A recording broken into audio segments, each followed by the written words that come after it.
And I just want to cast my mind back a week ago because I was in Mobile World Congress back on Tuesday in Barcelona, and I spoke to Ajit Pai, and he really outlined quite eloquently how he wants an open internet, but perhaps with a few changes. Take a listen.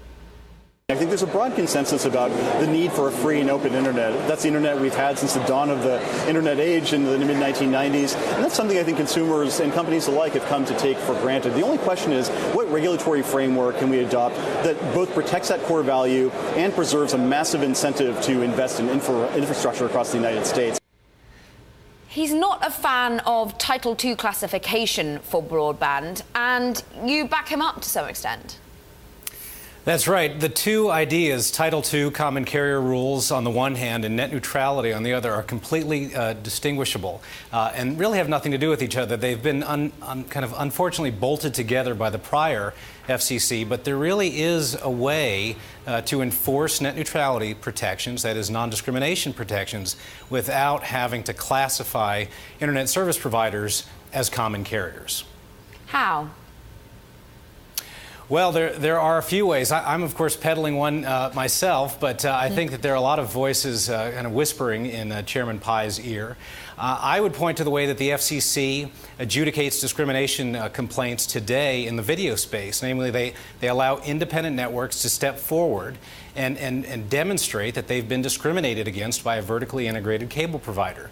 There's no reason in my mind why that same adjudicatory, complaint-driven process couldn't be used to stop discriminatory acts in the internet space. And actually, at this testimony in Washington, one of the points you raised in your writing before was brought up. You believe that actually ISPs, internet service providers, have been held back from investing. I do, and this shouldn't come as a big surprise, right? If you threaten ISPs with price discrimination. Now, to be clear, we had a very specific form of price discrimination from the 2015 Open Internet Order, and that is the ISPs could not raise any funds from the largest edge providers, Netflix and Google, YouTube, and the like. But there was also a veiled threat of price discrimination, which the FCC forbore from. But there's always a lurking threat that the FCC could undo that forbearance and actually impose rate regulation on the prices that ISPs charge. So, to no surprise, we saw a slight pullback in 2015. According to one study by U.S. Telecom and a second study by PPI, we saw a slight pullback.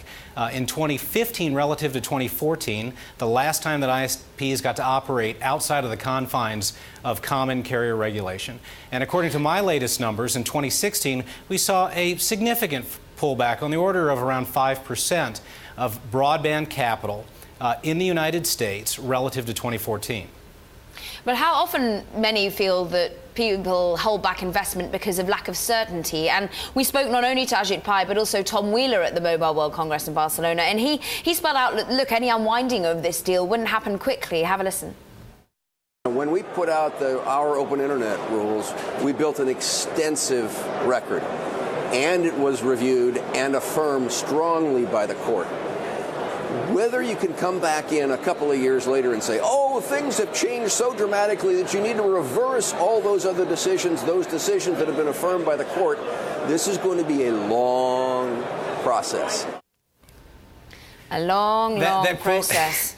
That quote cracks me up because I don't know if you watched the oral arguments when the FCC's lawyer tried to defend the change in circumstance that the FCC cited as a prerequisite of reclassifying internet providers. He couldn't give an answer, and it was actually one of the more humorous parts of the hearing. And the answer that there was no answer. There was no change circumstance in any kind of regulatory or economic circumstance. The only thing that changed were the politics. So the notion that there's some very steep and sophisticated justification for how we got to reclassification in 2015 is just a ruse.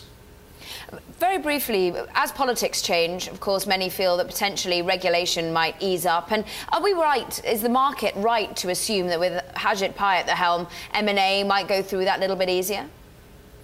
I think that's probably fair. I think that the prior FCC tended to lean heavily on what are called structural rules. That is, they weren't that concerned about what econometric models might say about likely price effects from a merger, but instead they were trying to kind of, as a bean counting exercise, the number of unique, say, broadcasters in a given market. Well, the latest empirical evidence suggests that that bean counting exercise doesn't nicely map into price effects, and I think that the new chairman will have a more open and modern view when it comes to understanding the economic literature.